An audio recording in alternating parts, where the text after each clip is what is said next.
entered syndication. They claimed that, although I had won the battle, I was going to lose the war, which meant that I would vanish after CHiPs, which is exactly what happened. But fortunately, the Spanish soap opera saved me. That's right. As Officer Punch, Erik Estrada was a TV celebrity on CHiPs who made everyone grin. But there was actual suffering behind that well-known smile. If you don't paint it correctly, you'll be riding on that bridge, yes. In any case, I'm hoping it won't be another 15 years. He was abandoned by his drug-addicted father. He had a difficult upbringing in East Harlem. He was forgotten by Hollywood after CHiPs finished. Both of his previous marriages ended in divorce. Financial difficulties struck hard. He was disliked even by his TV partner. On film, fame seemed flawless. But fans never saw the heartache that characterized Erik's real life. On March 16, 1949, Erik Estrada was born in New York City's East Harlem. When he was 2 years old, his parents divorced. He then shared a modest flat with his mother, siblings, and grandfather. Growing up there was not easy. Despite its poverty, the area was vibrant and culturally rich. In order to provide for the family, his mother worked late jobs at strip clubs. She continued to instill in him the values of integrity, fortitude, and faith in a greater power. The only father figure in his life was his granddad. However, Erik's grandfather died while he was only 10 years old. He was deeply affected by that loss, which left a wound that never fully healed. When Erik's biological father did appear, it was solely to cause him suffering. He was in the restroom one day when Erik happened to walk in on him. He had a spoon on the sink, a belt around his arm, and the air smelled of burnt matches. His dad was a heroin user. That moment stayed with Erik forever. He would never forget the wrath in the room and the shame in his father's eyes. Due to drug addiction, his mother had severed ties with his father. Erik now understood why. His later work with anti-drug initiatives like DRE was fueled by that recollection, which lingered in the back of his mind for years. He had no desire to become like his father. A man named Pete Panos entered their lives when Erik was only 4 years old. Erik found him fascinating as a detective. He had a pistol, a badge, and a mission. He was viewed as a hero by Erik. Erik was surreptitiously looking at pictures of the crime scene in Pete's briefcase, while the other children were playing games. Even though they were frightening and vicious, he was unable to turn away. Somehow, seeing things that no child should ever witness helped him feel more ready for the real world. It would all come full circle years later when he assisted in the online capture of child predators. He had learned how dark the world could go and how crucial it was to fight back from that early exposure. It wasn't easy growing up in the projects. In addition to being tough, Erik learned how to live a dignified life. Despite her limited resources, his mother instilled in him a sense of dignity and discipline. He worked as a laundry worker and security guard in order to save money for acting school. He became a member of the Academy of American Musical and Dramatic. Additionally, free meals and classes were provided, even though the compensation was only $38 per week. That was sufficient. It was his escape route. He put all of his effort into making it work. Erik joined the drama club at the age of 18, solely to pursue a girl. Acting didn't matter to him. However, the educators saw something in him. They gave him a shove. Erik gradually started to realize that perhaps he had something unique. He abandoned up on becoming a police officer by 1969. His mom wasn't pleased. She had desired security and stability.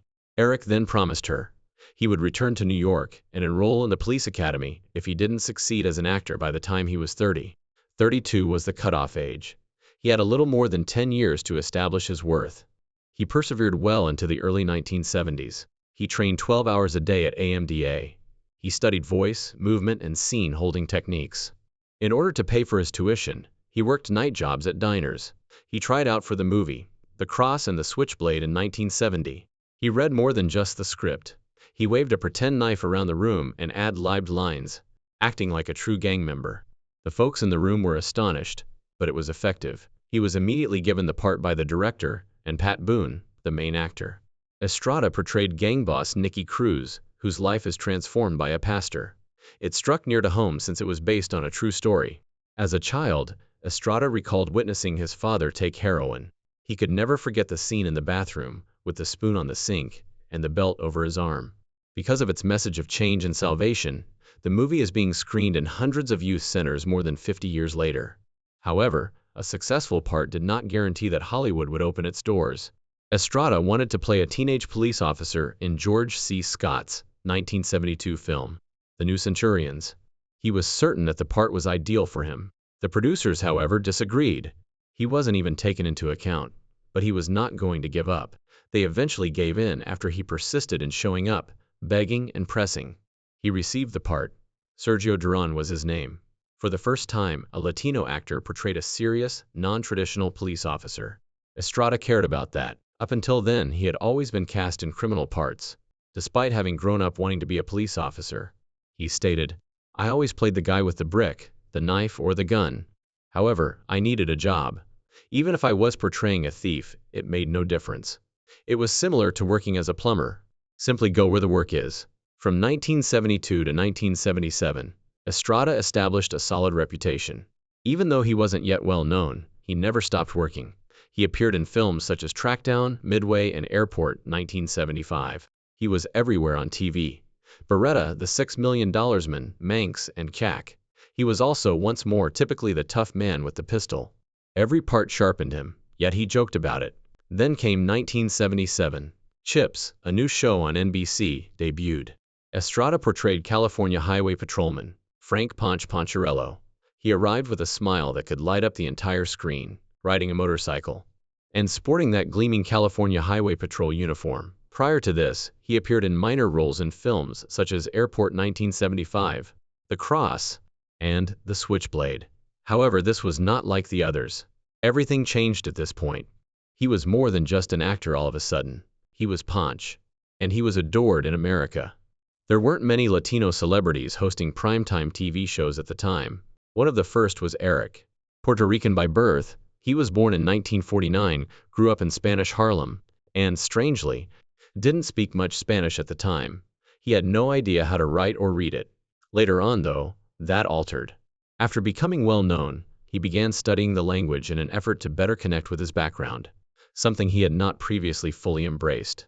Although Larry Wilcox's character, Officer John Baker, was supposed to be the focus of the performance, the audience had other ideas. The screen was dominated by Erik's charisma, vigor, and large personality. Slowly but steadily, attention changed focus. He began to accumulate more fan letters than Larry. By the second season, it was Erik who appeared alone on magazine covers. He was no longer merely a co-star. He was the star. The tone of CHiPs set it apart from all the other police dramas. It was not nighttime. It wasn't aggressive. It was enjoyable and family-friendly. The type of show where police officers assisted individuals more often than they pursued them. Kids on skateboards, traffic safety, rescue operations, etc.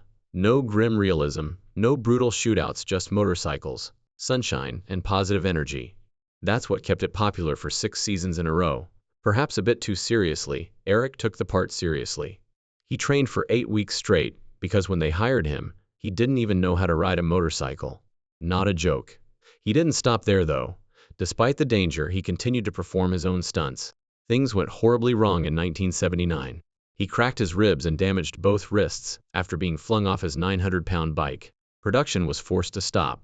During a pursuit scene, a rookie driver once lost control of a car, traveling at 35 mph, and collided with him. Erik landed hard on the concrete, after flying onto the hood and striking his head. Nevertheless, he continued to return and perform the feats, as if he had something to prove. However, things weren't always sunny behind the scenes. Punch and John Baker didn't actually have the friendship you saw on television. The lead was meant to be Larry Wilcox, but Erik's growing popularity tipped the scales. Larry was not pleased. Unless absolutely necessary, the two ceased filming together. The tension peaked in 1981 when Erik left due to a contract dispute. Before the last season, Larry left the show. The rivalry didn't really go away. Erik, meantime, was developing into a major romantic interest. He was adored by girls. Mothers also did. He was receiving more than 5,000 fan letters each week by 1978. He had his own line of tight Estrada jeans, action figurines, lunchboxes, and souvenirs. Every teen publication you could imagine featured him on its cover, including People US Weekly. Just behind Burt Reynolds and John Travolta, he was named the 3rd most attractive man on television in a 1979 TV Guide survey. That outfit, that smile, that self-assurance, all of it worked. And it worked well. On screen, Erik Estrada's life during CHiPs appeared idyllic. But behind the camera, It was a chaotic scene. He married Joyce Miller in secret in Las Vegas. In November 1979, when he was at the height of his career, he was 30, she was 40. He was listed as one of the 10 sexiest bachelors in the world by People magazine only a few months prior. However, the marriage disintegrated in just 8 months rather than enduring love. In July 1980, Joyce filed for divorce. It was disorganized. According to court documents, they were prohibited from discussing one another in public. Estrada was recuperating at the same time from a severe accident. He had been flung from a 600-pound police motorcycle in August 1979. Both of his wrists were broken. He suffered rib fractures. He still had to keep supporters pleased and grin for the cameras, somehow. It wasn't simply personal pressure either. Erik Estrada understood the significance of being one of the few Latino celebrities on television. Prior to CHiPs, he was consistently portrayed as the criminal with a knife or gun. He therefore encouraged the filmmakers to alter it when he was cast as Officer Ponarelli. An Italian name was not what he wanted. Making the character Hispanic was his goal. Poncherello was born after they agreed. Millions of Americans suddenly viewed a Latino police officer as a hero. Estrada was also aware of the implications for other actors. He later said that it paved the way for celebrities like Edward James Olmos and Jimmy Smith. However, the demand to be a Latino role model was even greater. CHiPs was a show for families. Children watched it. Parents had faith in it. However, the network also utilized Estrada's appearance to increase viewership and promote publications. He had to be both a sex icon and a clean-cut police officer. It wasn't simple. People questioned if he would be fit enough to sustain the dream after the disaster. He didn't have to cry, but Estrada subsequently claimed that his character was a wonderful man. It was difficult to live up to the image, and the part was uninteresting. Then there was the war that was going on behind the scenes. Estrada demanded more money in 1981. He walked for a few episodes after NBC rejected him. Viewers wanted Estrada back, but Bruce Jenner replaced him. NBC gave in. In 1982, Will Cox finally quit the show. For financial considerations, the majority of the previous cast was also axed. Estrada was largely by himself over the last season. CHiPs was gone by 1983. It had almost broken him, but it had also made him a star. Erik Estrada hit a wall after CHiPs finished in 1983. He had been America's favorite motorcycle cop, Punch, for 6 seasons. However, casting directors stopped considering him as anything else after the show was canceled. He had a hard typecast. In an attempt to escape, he returned to New York and played in the off-Broadway production of True West. It was well received by critics. The audience was unconcerned. 6 years of getting punched couldn't be undone by one positive review. He so alternated between low-budget TV films. None of them were effective. He played a serious role as a teenage boxer in one of those projects, Honey Boy. It was a stretch. He had range according to critics, but no role stayed. Nobody wanted to watch him act dramatic. The bike, the uniform, and the smile were what they desired. Despite his efforts, nothing seemed to click. He met Peggy Rowe in 1984. She saw more in him than a reformed TV officer. She was a producer and songwriter. The date of their marriage was August 19, 1985. It was his second marriage. Only 8 months had passed since his first one. He and Peggy had 2 sons. The date of Anthony's birth was March 1, 1986. The birth of Brandon occurred on October 28, 1987. Growing up, Brandon would exhibit some of his father's physical prowess. In his autobiography published in 1997, Estrada acknowledged that women were never an issue. He claimed that before the evening was done, he could go on a date with one girl and wind up with another. However, he acknowledged that he wasn't very good at picking the correct ones. The union with Peggy was short-lived. On September 1989, they got divorced. It was more than simply the psychological cost. He was also financially impacted. He continued to look for work, performing in Mexico, and skipping some of the divorce hearings. His sons were only 2 and 3 years old at the time. According to court documents, he was required to pay hefty alimony. The parts he was receiving now didn't pay nearly enough, and the money from his CHiP days was running low. He was making less than a tenth of his former income by 1991. Then, in 1993 came Loaded Weapon 1. It was a humorous parody that made fun of action police films. In a short sequence, Estrada appeared as Punch. It was shrewd. He embraced the joke. People chuckled. Critics took note. Although it didn't play a significant part, it altered how others perceived him. He had lost his resentment of Punch. He could make fun of himself. It all altered in the same year. A call came in from Mexico to Estrada. In a Tel Nala dos Mujeres Unamino, they wanted him to play the lead role. Yes, he replied.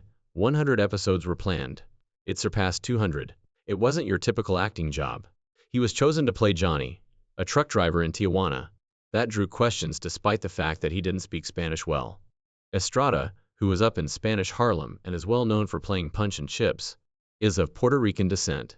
He was still unable to carry a full Spanish-language show, though. Nevertheless, Tel Ava took a chance and gave him $1,000,000, which at the time was a substantial salary for a teleperformer. There were skeptics in the Mexican entertainment industry. Is it possible for an American actor to pull this off? Estrada immersed himself into learning Spanish in order to make it work. 3 shift-based language coaches were employed by Televisa. For almost 6 weeks, Estrada spent 12 to 14 hours a day studying the language. In addition to grammar, he concentrated on the particular vocabulary and dialect that northern Mexican truckers utilize. He also said that if he had Spanish flashcards on his bed, he would fall asleep. Filming was difficult in the beginning. His efforts gradually paid off, albeit some moments required 15 takes, simply to get through a few lines. The staff and actors took note. By the time filming got underway, his Spanish had gotten better, and he began to sound more and more like Johnny. What began as a risk became a sensation. Fans couldn't get enough of the show, even though it was only scheduled to have 100 episodes. It concluded on July 1994, after a total of 229 episodes. More than 70% of Mexico watched it during primetime at its height. The story didn't end there. The concert made $2 and was sold in 47 countries, including Indonesia. Weekly ad income of $3 million. Even dolls of Estrada's persona sold like mad, and the theme song, sung by Laura Leon, topped the charts. This position became more than simply a job for Estrada. It enabled him to get back in touch with his heritage. Instead of living at a hotel in Mexico City, he moved into an ordinary apartment. In order to have a deeper understanding of the job, he participated in birthday celebrations, local holidays, and even spent weeks traveling with actual truck drivers. He claimed that the encounter gave him a profound emotion that he had never truly experienced while growing up in the U.S. For the first time, he felt connected to his Hispanic roots. Estrada was a Latin American superstar by the end of 1993. He was surrounded by supporters everywhere he went, in Buenos Aires, Bogotá, and Mexico City. A crowd of more than 25,000 supporters created such a commotion at one concert in April 1994 that he had to be evacuated out via helicopter. He made a lot of money with his newfound celebrity. Between 1993 and 1995, he earned an estimated $4.5 million from brand partnerships and advertisements. After the episode concluded, he had offers for other Spanish-language roles and even signed with Univision, demonstrating his newfound popularity in Latin American television. Estrada's private life was also evolving behind the scenes. He got to know Nanette Mirkovich, a sound tech at a nearby gym, in 1996. They began dating, and on September 20, 1997, they were married. It was his third marriage. In 2000, they welcomed a daughter, Francesca. Although Nanette largely avoided the spotlight, their marriage held up well over the years. They currently reside in Studio City, Los Angeles, and Estrada found some solace in their family life away from the hectic world of celebrity. He was previously married and had 2 boys. Brandon, who went on to become a pole var, was born in 1987, and Anthony was born in 1986. Estrada was given a star on the Hollywood Walk of Fame, making it a complete circle occasion. He dedicated it to all police personnel worldwide. It was logical. As Officer Punch, his chip represented the amiable, approachable police officer. It was more than simply acting, though. Estrada used to aspire to be a real police officer. He was inspired as a child by his mother's boyfriend, who was a member of the New York CSI. Estrada even struck an agreement with his mother. He would become a police officer if acting didn't work by the time he was 30. He never forgot that dream.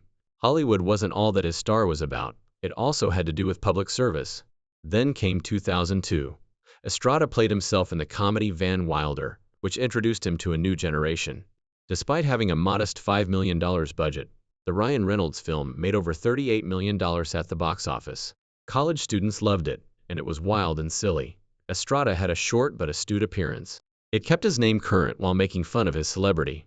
As the new fans tuned in and the old ones grew up, that brief appearance turned into a huge victory, keeping him in the spotlight. Erik Estrada played a police officer on television for years. However, he truly became one in the 2000s. After playing the role of Officer Ponch on CHiPs from 1977 to 1983, Estrada became a reserve officer with the Muni, Indiana Police. There was no gimmick. Since he was a child, he had aspired to be a real police officer. After separating from his father, his mother dated a police officer, who Erik looked up to. Estrada received reserve officer training in 2006, while filming the CBS reality series, Armed and Famous. After the show, the majority of the celebs departed. He didn't. He continued to return to Muni, working midnight hours starting at 11:00 p.m., even in his 60s, participating in target practice, attending charitable activities, and staying up until 7:00 a.m. It wasn't done for show, it was intimate. Then something more altered his life. In order to assist a campaign about safeguarding children online, Estrada traveled to Bedford County, Virginia. He observed the terrible reality of online crimes against children there and met Sheriff Mike Brown. In 1998, Brown established the Internet Crimes Against Children ICAC task group. Erik was only meant to be Shaquille O'Neal's celebrity face, but he was devastated to see the real files of exploitation and abuse. He was unable to turn away. He was plagued by the pictures. So he said to Sheriff Brown, "If I leave tonight, I want to stop being a cop in Muni and come here to do this work." And he did. He joined the ICAC task force. After relocating from Indiana to Virginia, he studied online predators for 8 years. It wasn't for television. This was actual law enforcement. He looked over some quite unsettling files. He claimed that he had trouble sleeping on some days. The fact that his daughter was only 7 years old at the time, however, motivated him even more. She might have been one of the kids in those files. He subsequently stated in an interview that it infuriated him. "I was furious about it." He used that rage as fuel. He trained for covert work for a whole year. He gained knowledge of predator behavior, digital forensics, and how to pretend to be a youngster online. He became proficient at it. Excellent. He made up names, backstories, identities, and everything else. Kimmy, a 13-and-a-half-year-old girl, was one of them. Before setting off the trap, Estrada would converse with predators and wait for them to cross the line. "It's only a matter of time," he continued. "Once they don't log off after learning your age, we go grab them after that." He did not merely work at a desk, he conducted raids. He assisted in making arrests. He caught crooks. He hasn't stopped, even at 75 years old. He continues to apprehend cyber predators while employed at the Frederick County Sheriff's Office. In addition, he hosts the faith-based home renovation program, Divine Renovation. The combination is odd. TV personality by day, cop by night. That's Erik Estrada though. Like in CHiPs, he even returned to riding police motorbikes in Idaho. In addition to hunting predators in real life, he has a public feud with George Lopez, another celebrity. It began when Estrada reportedly disregarded the then teenage fan while filming CHiPs near Lopez's neighborhood. Lopez never forgot it. He made fun of Estrada in interviews and comedy shows years later. He cursed at him. Estrada refused to back down when Lopez said, "I'll that up." Years later, Estrada confronted him at a church fair where they had met. Lopez retorted, "I'm a comedian, not a fighter." Estrada retaliated forcefully, criticizing Lopez's personal life, particularly the issue involving his wife, who gave him a kidney before divorcing him due to allegations of infidelity. Estrada also called Lopez a bully with a microphone. "Look it up," explained Estrada. Even so, Estrada refuses to let the dispute define him. It's public knowledge. He is motivated by the need to protect children. He worked on this project for over 10 years. He has been outspoken about the shortcomings in public awareness and has witnessed the worst areas of the internet. Nobody was teaching children about these things. He said that no one was instructing them on how to avoid grooming. His message is straightforward. A youngster can never regain their innocence once it has been lost. Erik Estrada transformed fiction into reality, going from television hero to real-life guardian. Not for notoriety or prestige, but for justice, which is far more significant.